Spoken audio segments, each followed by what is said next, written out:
¿Cómo andan? ¿Cómo les va nuevamente aquí en Democracia Presente, ahora y siempre? Este repaso semanal en donde hablamos de los 40 años de democracias con diferentes protagonistas. Y hoy tenemos un protagonista muy especial aquí de la ciudad de La Plata. Estamos con José Pepe Batela. ¿Cómo va, José? ¿Qué tal? Bueno, gracias por la invitación a intercambiar visiones. Gracias por estar acá en los estudios de TV Universidad. Y sí, la idea es, estamos todas las semanas hablando de los 40 años de democracia en un contexto también muy particular, ¿no?, que se está dando.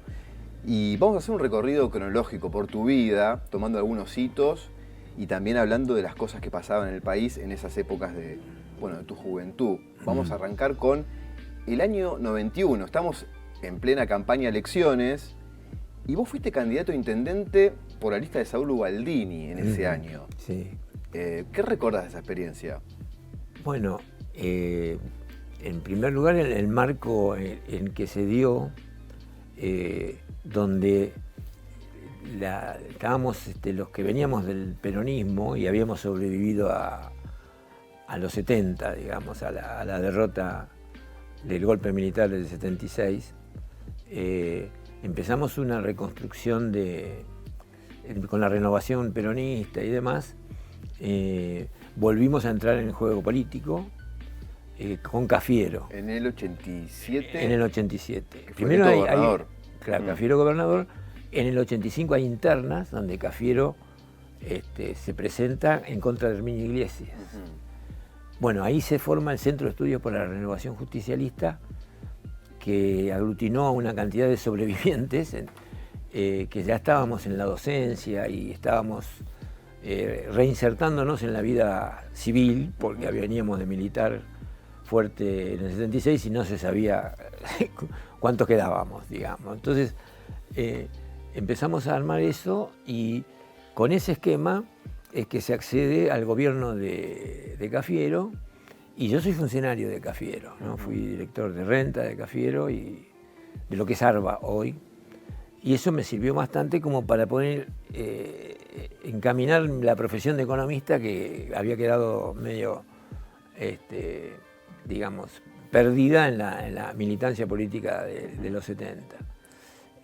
Ahí, con la renovación justicialista, vamos a elecciones y perdemos la interna con Menem, que sí significó una cosa terrible, digamos, a pesar de lo poco que de alguna manera se comprendió en ese momento de lo que iba a pasar, ¿no?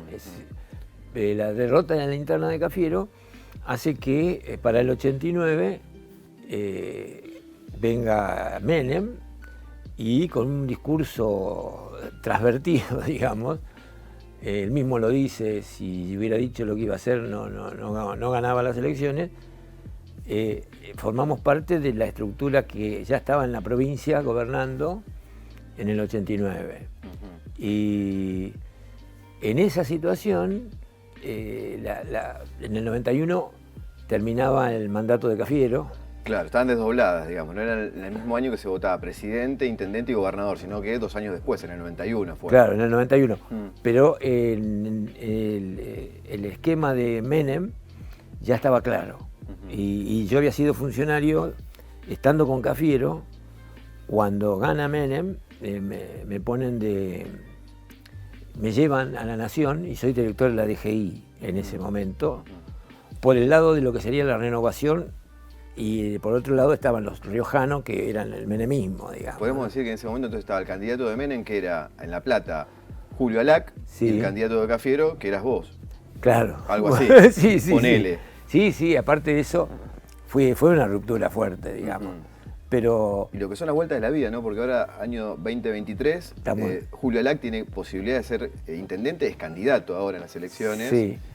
Y bueno, de otro lado. Claro, en esa situación viene una discusión ideológica hacia adentro, porque yo ya en el 89, siendo funcionario, veo el acuerdo con el Fondo Monetario, que era terrible, y la entrega de Menem, la ley de emergencia y la privatización, estando en la Nación. Es por eso que desde DGI, como director, duramos con Frigeri, que era el secretario de Hacienda y había sido el ministro de Economía de Cafiero, duramos 9 meses ahí. A fin de año vuelvo a la provincia de vuelta y termino de vuelta en rentas hasta el 91.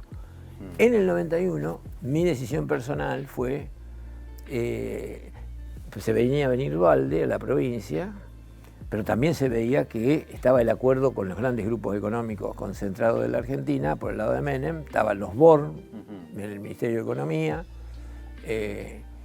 y esa situación me obligó, digamos, a la conciencia, me decir, yo no sigo con esto. Eso fue una especie de, sabiendo que íbamos a perder, Ubaldini tenía mucho más el respaldo popular en la calle que el que se expresó en las urnas, no sacó más del 2%, pero a mí me sirvió como para plantar una posición que la sigo teniendo, es que no se puede convalidar cuando realmente no hay conciencia de una perspectiva favorable al campo popular. Y convalidar en ese momento lo que iba a pasar con el menemismo implicaba decir que no había posibilidad de decir que no. Un montón de compañeros que me acompañaron en la primera etapa de Cafiero quedaron atrapados ahí en el menemismo, justificando lo injustificable, digamos. Y nuevamente la discusión con el Fondo Monetario Internacional sí, Fondo Monetario Internacional no, la vuelta de la vida, hoy nuevamente estamos ante esa nueva encrucijada, ¿no? Sí. Y claro. Y bueno, hay muchísimas cosas para hablar con vos, Pepe, porque bueno, vos mismo recién estabas comentando la cantidad de cargos que tuviste durante toda tu trayectoria política, pero yendo a los inicios de tu profesión como economista, también hay un fuerte vínculo con nuestra universidad. Vos te recibiste acá en 1970, ¿no? Y a partir de ahí también tenés tu vida profesional a partir de la economía. Como economistas, en ese momento habíamos formado parte de un núcleo de economistas nacionales que llamábamos en alumnos, entendiendo que en la formación académica, que hasta el día de la fecha sigue hegemonizada por los sectores neoliberales en economía, son los neoclásicos, nosotros ya habíamos armado un grupito digamos, no ortodoxos, como son ellos, sino heterodoxo. Eso, en los 70, había una perspectiva del socialismo nacional. Esto hay que decirlo porque muchos se lo olvidan, digamos, de dónde veníamos. Perón hablaba del socialismo nacional, había La Hora de los Hornos de Pino Solanas, muestra esa posición, incluso la posición de Perón en los reportajes, y nos habíamos formado para ser planificadores del desarrollo. Esa era nuestra idea. Y de hecho, digamos, fuimos pasantes, yo trabajé en ese tema como pasante en los 70, graduado, en esa perspectiva de buscar un esquema que lo mata, ese esquema que teníamos en ese momento es derrotado por el menemismo, digamos. Claro. Y lo único que queda para instrumentos del Estado, hasta la fecha, es la estructura de impuestos y el poder fiscal del Estado y la regulación del Estado por fuera del esquema, digamos, de planificación con estructuras empresarias del Estado, como eran las energías, gas del Estado, el control del comercio exterior que venía del peronismo. Todo eso se perdió en los 90 y quedábamos con una perspectiva que era desde dónde podemos hacer política desde el Estado con economía, y me quedó los recursos, la política impositiva, y ahí quedamos. Ahí va. Y ahí nos metimos en el esquema de Cafiero, buscando la perspectiva impositiva en lo que era ARBA. Y siguiendo con esos primeros años de la década del 70, ¿no? Egresaste en el 70, después fuiste docente en nuestra Universidad Nacional de La Plata, pero también, por supuesto que se mezclaba la militancia política. Y ahí tuvo relevancia la FURN, ¿no? La Federación Universitaria de la Revolución Nacional, del cual también vos fuiste uno de los que comenzó, digamos, ¿no? Con ese grupo político. Ahí sí, y ahí viene el conocimiento no directo en el sentido de que en ese momento 4 años de diferencia eran muchos, pero Néstor y Cristina forman parte del peronismo que nace en la universidad. Y forman parte primero con el FURN, y después hay una división que yo ya no estaba en la universidad, porque ingresé en el 70, que es FURN y FAEP, que después se arma la JUP con eso, ¿no? La Juventud Universitaria Peronista. ¿Hubo contacto ahí con Néstor y Cristina en esa época? ¿Los conociste? Nosotros lo que hacíamos, los economistas del FUR, de la Federación, bajábamos la visión económica de lo que se decía en las otras facultades. Y teníamos una formación política que ojalá la tuvieran hoy, la que nosotros nos habíamos autoeducado, que era, por un lado, de lo nacional, era la izquierda nacional, Jauretche, Rosas, los libros de Rosas del nacionalismo popular, Hernández Arregui, de una visión marxista nacional. Eso por un lado. Y por otro lado, también leíamos y nos formábamos con el marxismo clásico, digamos, con Marx. Entonces, teníamos una formación que de alguna manera nos permitía entrar a la política y tuvimos presencia.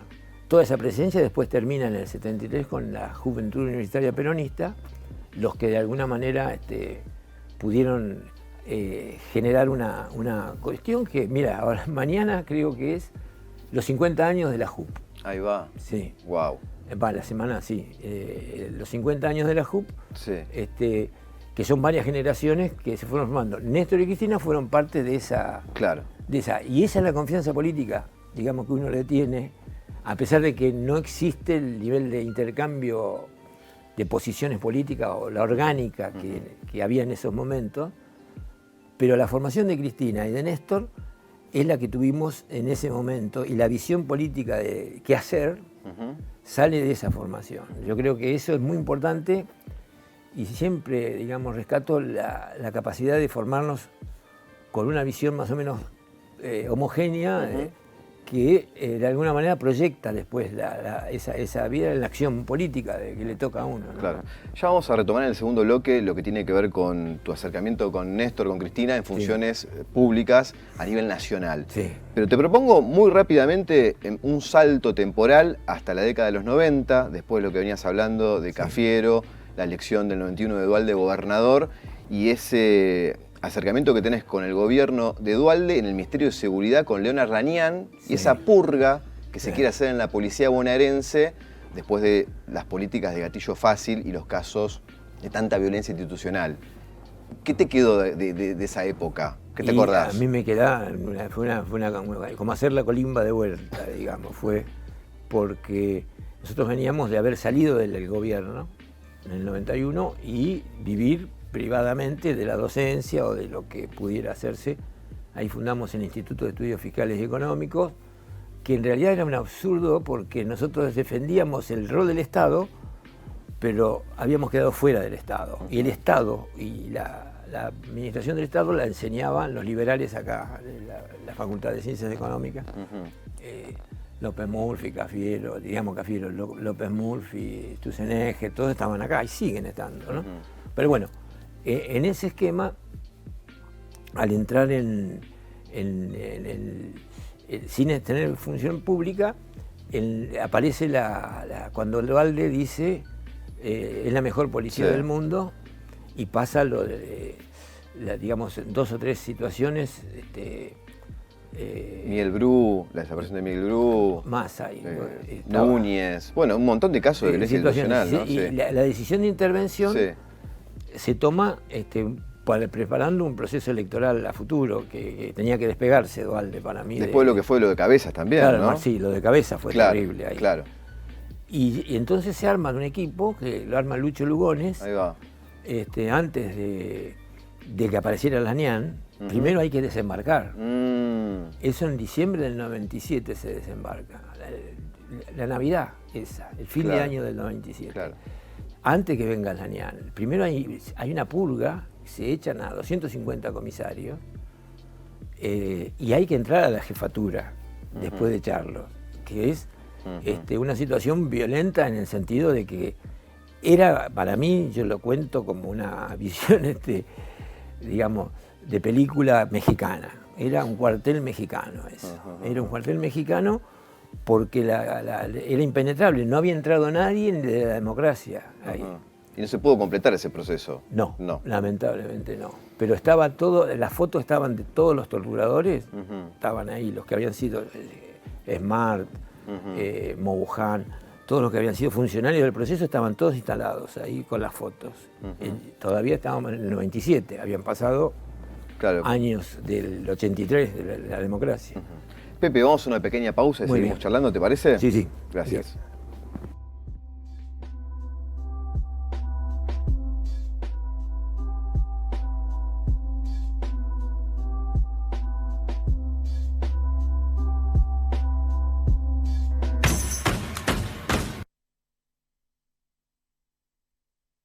Muy loca. Ay, una N que no se escuchó bien.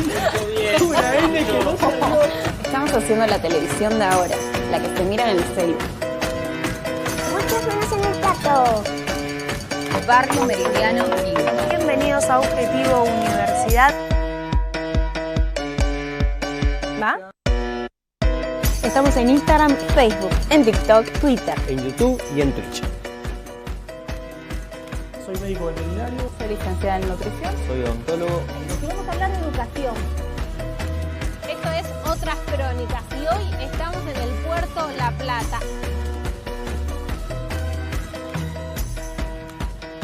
¿Qué recuerdo te trae esto con Messi? Un hermoso momento. Le presentamos expertos en UNLP TV.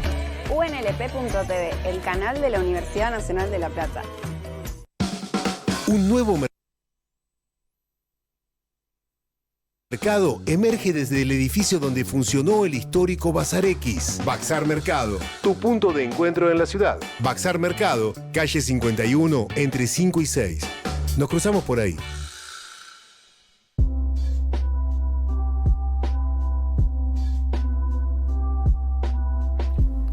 Seguimos dialogando con José Pepe Batela y ahora vamos a hablar sobre tu etapa en el gobierno de Cristina, año 2010. Y te llama Cristina nada más y nada menos para ser titular de la UIF, el organismo encargado de análisis, tratamiento y difusión de la información de inteligencia financiera, esto es todo lo técnico, ¿no? Para prevenir el lavado de activos y el financiamiento del terrorismo.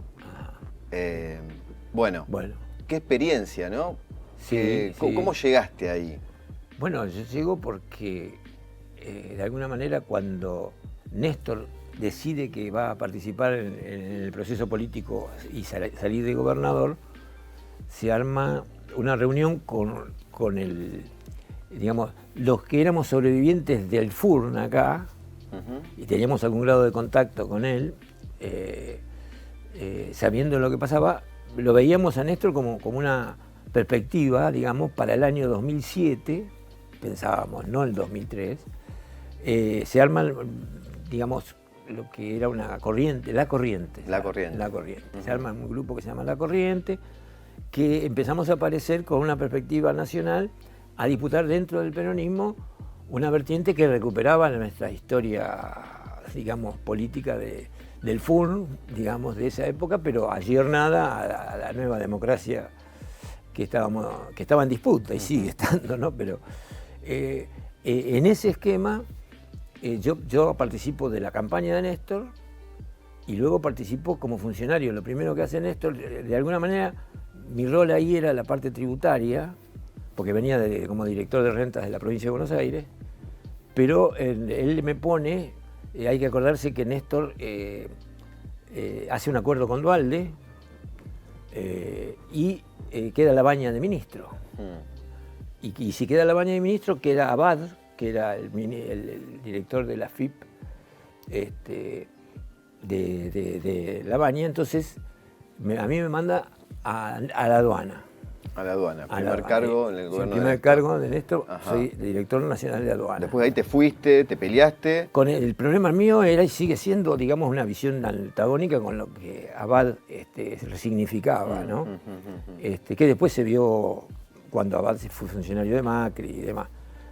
Pero bueno, el tema de la aduana es un tema estratégico y realmente hay mucho para hablar de ese tema porque la aduana es la desaparición de la aduana tenía que ver con una visión ideológica del Fondo Monetario expresada ya en el 89 hacia dónde iba la Argentina. La Argentina iba a privatizar todo y iba a formar parte de un espacio con la convertibilidad y la dolarización, que de hecho se estaba buscando, un espacio donde iba a haber una sola moneda, que es el dólar, y libre tránsito de mercadería. ¿Para qué necesitaban la aduana? Y de hecho la aduana la borran de la estructura institucional independiente y la meten adentro de la AFIP como un organismo subordinado, le bajan la categoría, viendo que el mundo iba a venir al libre comercio, ¿no? Y esa visión yo creo que sigue vigente. En un mundo donde haya una sola moneda en Latinoamérica, el dólar, y libre comercio de los países dominados por Estados Unidos, ¿no? Eso se discute ahí y la AFIP se transforma en ese organismo poderoso porque la deuda, dicho por el Fondo Monetario de ese momento, la va a pagar la recaudación, porque lo demás se privatizó, las rentas del Estado se privatizaron. Entonces, iba a ser un organismo muy poderoso y de hecho es uno de los organismos más poderosos. Sí. Bueno, y entonces pasó por la aduana. En esa pelea yo quería darle jerarquía a la aduana como organismo independiente, porque no solo era recaudar las retenciones y nada más, sino toda la política de frontera, pensando que iba a haber fronteras, no que las fronteras desaparecían con el libre mercado. De la aduana paso al llano, porque me peleo al año y medio de estar en la aduana, y me vuelve a llamar Felisa Micheli a un organismo que para mí tiene una importancia estratégica también, pero no se utiliza su poder, que es la Comisión de Defensa de la Competencia. Y en ese lugar también estoy un año y medio y entro en conflicto en la fusión de, cuando Clarín va a hacer la fusión, entro en conflicto, claro, de Cablevisión y Multicanal, y mi dictamen como presidente de la comisión es negativo. Yo me niego a que se apruebe la fusión y planteo que había que sacarle el fútbol, que era el monopolio de Clarín. Claro. Ahí lo empieza a televisar la TV pública, digamos. Claro. No, al año después. Yo renuncio, 2007, 2008, renuncio porque, digamos, en ese momento había una visión de que Clarín podía ser amigo, digamos, cosa que yo no coincidía. Y al votar en contra de esa fusión de Cablevisión y Multicanal y decirle que le saquen el fútbol, al año después de que esa discusión, se aprueba la fusión, yo quedo en minoría, y al año el gobierno, Néstor, hace lo que dice el dictamen que escribí yo en ese momento, que había que sacar el fútbol y había que romper esa fusión. Pero el poder de Clarín quedó intacto. Y a pesar de haberte ido 2 veces del gobierno, hay una tercera, y ahí sí te convocan y asumís 6 años, estás al frente de la UIF. Sí, ¿Es así? sí. Ahí Cristina tiene confianza en mí y me llama en un organismo que también no existía prácticamente, y que corría el riesgo Argentina de que la echaran del G20 por no tener armado el sistema antilavado y antiterrorista. Hay que acordarse que Estados Unidos en ese momento tiene el problema se caen los edificios del atentado, y había todo un sistema en ese momento el antiterrorismo era lo que Estados Unidos pensaba contra los árabes, básicamente, ¿no? Pero los países estábamos obligados a tener un estándar de sistema legal más el sistema técnico que funcionara acorde a lo que ellos estaban. Y Argentina está en el G20 y tenía que estar igual que en el G20. Entonces a mí me toca poner el organismo de la UIF al mismo nivel que el G20. Y de hecho en 4 años llegamos a tener ese nivel y de hecho sacamos toda la legislación y empezamos a ver un poquito más de cerca el gran negocio argentino, que es trabajar en la Argentina, llevarse la riqueza y ponerla afuera, digamos. Que claro, los paraísos fiscales, exactamente. Sí, claro, exactamente. Bueno, eso yo por lo menos pude ver que es posible. Es posible combatir lo que sigue pendiente para mí en la Argentina, que estamos en 40 años de democracia, pero los responsables económicos, la complicidad civil sigue impune.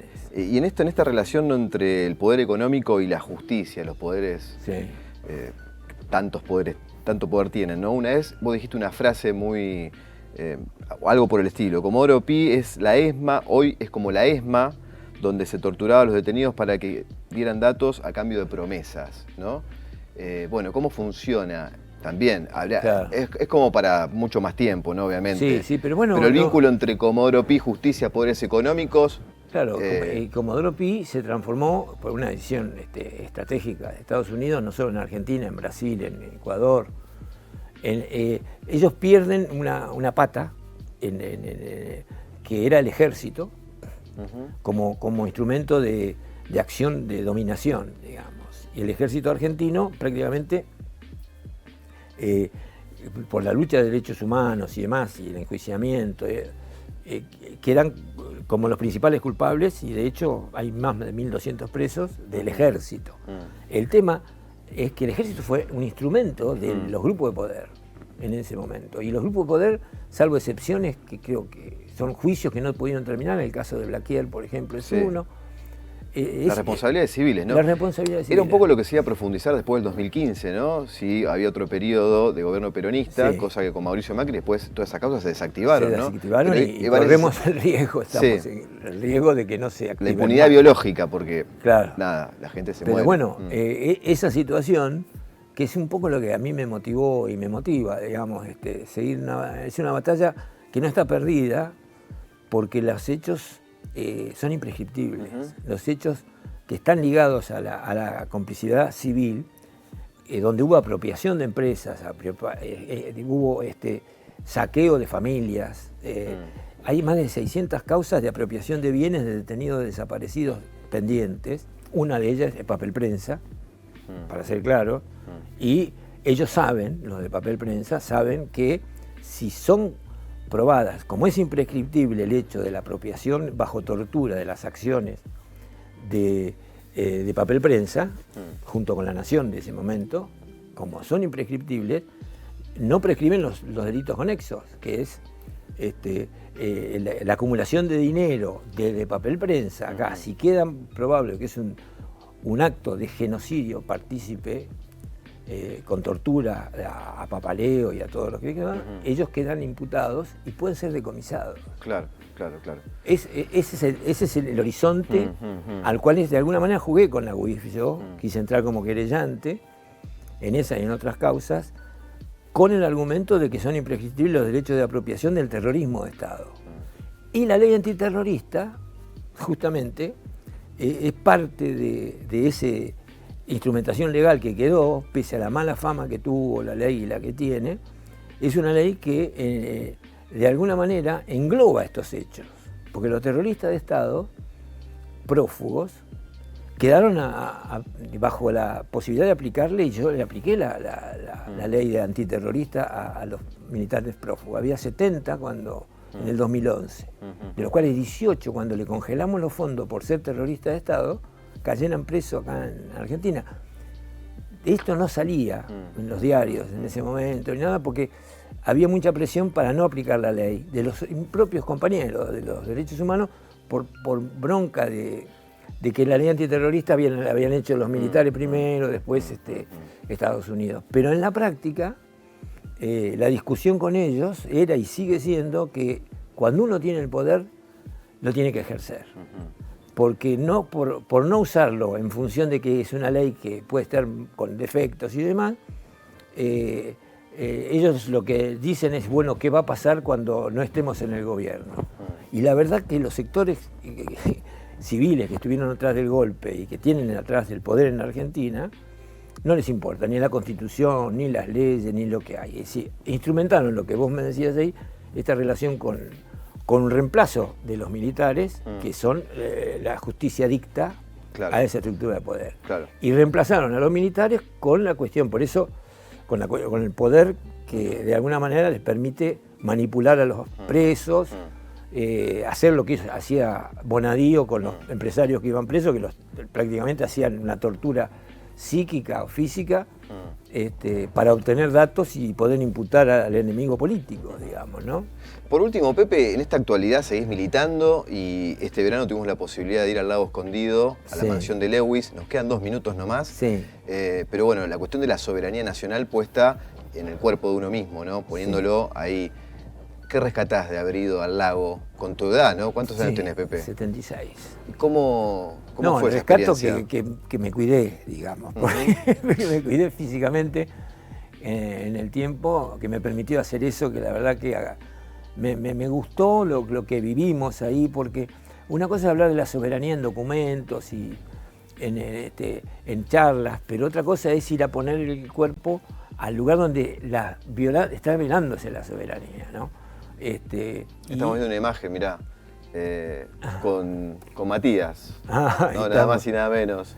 Ahí bueno, yendo al lago era esto. Sí, bueno, ahí estábamos. Sí. Pero bueno, esa situación de ir a poner, y lo que significa juntarse con distintas generaciones, pero muchos chicos jóvenes había ahí, desde 20 a 40 eran la mayoría casi, y eso significó para mí un horizonte de disputa de la soberanía, pero poniendo el cuerpo, no solo ahí, sino con un criterio de unidad también, porque claro, la soberanía une, no desune la disputa de la soberanía. No hay diferencias ideológicas profundas cuando se toca el territorio y quién lo está ocupando. Y la Patagonia está en disputa. Sí. Y entonces, este año seguramente va a haber una nueva marcha. Sí. La octava, y vas a estar ahí seguro. Vamos a tratar de estar y mostrar que sigue la situación de apropiación de la frontera por la corona, como nos decía el abogado de Lewis. Decía, esto es la corona, muchachos.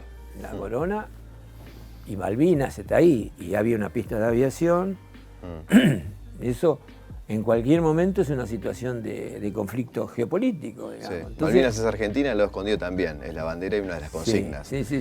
Pepe, nos quedamos sin tiempo. Bueno. La verdad que son muchísimas las cosas que queríamos seguir hablando con vos, profundizando, pero bueno, es así, tenemos media hora. Y muchísimas gracias por estar acá en el canal de la universidad y por contar tu historia a los pibes y pibas, que justamente un poco esa es la idea. Bueno, gracias a ustedes y la verdad que los felicito con los temas que se han tocado acá en las distintas versiones anteriores del programa. Gracias Pepe, muy amable. Hasta luego, chao.